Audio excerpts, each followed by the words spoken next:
Wearing a black sweater and shorts, home surveillance video captured police arrest a serial burglary suspect accused of committing his crimes fully nude. 21-year-old Cedric Walker is seen escorted away from his home on Gatwick Square in handcuffs around 8 a.m. Monday. As we stood by and he was taken into custody, that community was literally lined up the side of the road, cheering and clapping. I've never seen anything like it. Walker is accused in 5 cases since early March, allegedly breaking into homes and prowling in the night in the nude. In one case, police say he only wore a shirt around his head and tennis shoes. No one was ever hurt and not a single item was stolen. Although you may not have seen us from 3 o'clock, 6 o'clock in the morning, detectives have been out of their cars, out in the cold, hiding in bushes, waiting for this exact moment, and it paid off right here. A dozen personnel, including detectives, have been staking out the neighborhood for weeks, setting up their own covert cameras, fully confident he'd strike again. Police say one of the officers spotted him on camera walking around naked.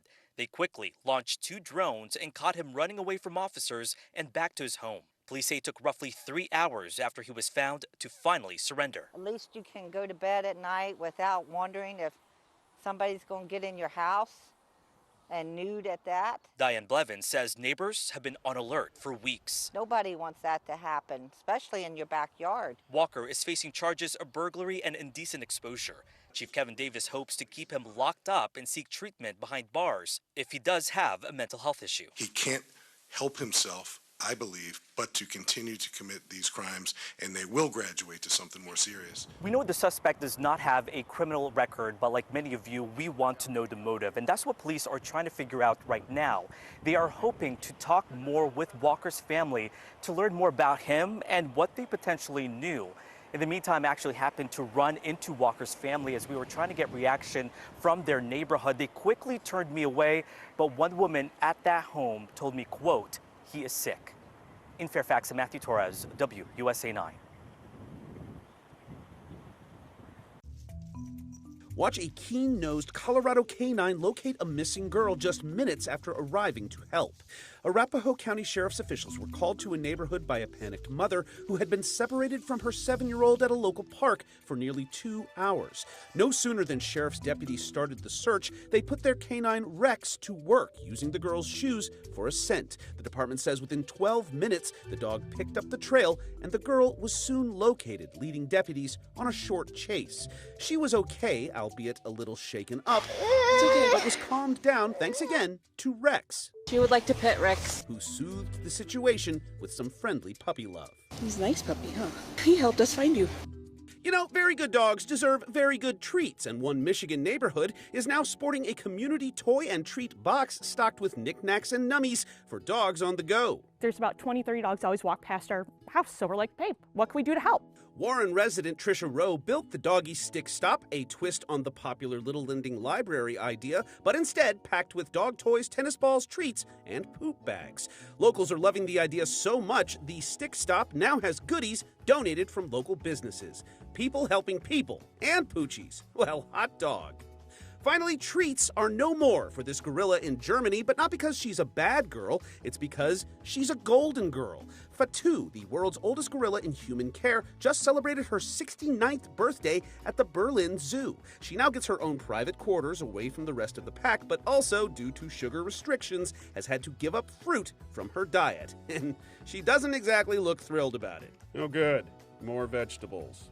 For Take a Look at This, I'm Jeremy Roth. So, a beaver walks into a grocery store, right? Oh, it's not a joke. It's a thing that happened in the Canadian town of Hannah. As in Nickelback's hometown of Hannah, you ask? The very same. Just look at this photograph. Anywho, video posted by the Royal Canadian Mounted Police shows the surprised shopper pop through the entrance of the business and then, seemingly realizing its mistake, it attempts to exit, but to no avail. RCMP officials say they were contacted about the trespasser, responded, and used non-forceful means to coax the beaver back outside, where it was released. They posted photos in case the beaver was spotted elsewhere, saying he's not considered armed and dangerous, but his tail was pretty big. Watch firefighters rescue a stuck puppy seen peeking out of a chimney top in Michigan. After neighbors spotted the tiny pup atop the chimney of the crumbling home, Detroit Fire Department officials responded and set up a ladder rescue, climbing to the roof and pulling the pup to safety. They brought it back to level ground and reportedly nicknamed it Stack before handing it over to Michigan Humane, who says Stack is now working on gaining some much-needed weight and will soon be made available for adoption.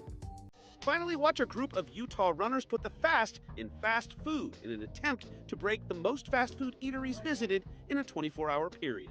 KSTU reports the group gathered and got moving in Salt Lake County, making quick stops for small bites, sampling, then scurrying to the next place. Organizers made a map so supporters could keep track of the pack in real time, and the group says they totaled 176 eateries when it was all over. The current Guinness World Record is 150 fast food restaurants, so time will tell if this group's fleet of foot fast food feet will be the new record to beat. For Take a Look at This, I'm Jeremy Roth. I would say the hardest fish I've ever caught in my life, by far. The way I did it on the jet ski, holding the rod solo, no fighting belt, I didn't have any rod holder. It was just me or the beast. Hunter Hicks is an experienced fisherman, but Easter Sunday brought with it an unforgettable experience. A 212-pound, 70-inch bluefin tuna. Worst fight of my life. Kind of like fighting Mike Tyson, but losing. It was tough. Once Hunter had wrangled the fish, he still had to tow it all the way through Oregon Inlet behind his jet ski. At that point, I was almost 10 miles offshore, and land went from this to this to this, and it was gone. And I don't have a chart plotter, GPS. What if my phone dies? You know, I know how to make it in. I'm a waterman, but still, in my mind, I was starting to get a little scared. But I knew if I would have let go of that fish, nobody would have believed me. But he did. And the moment he stepped onto the sand, it was a moment of relief, truthfully. Next thing you know it, there's 30 people on the beach wanting to take pictures of my fish. Hunter is still feeling the impact that the fight had on his body. For 2 days straight, my arm was stuck like this. It was like I had lockjaw or something. I could not open it. My back and neck hurt. I have bruises all up and down my body. But it's something that he wouldn't trade in for the world. I'm sure you wouldn't trade what this has been like or that moment for anything, huh? Never. Never, never, never, never. I just really wish somebody was with me to experience the whole adventure that we had, the fish and I.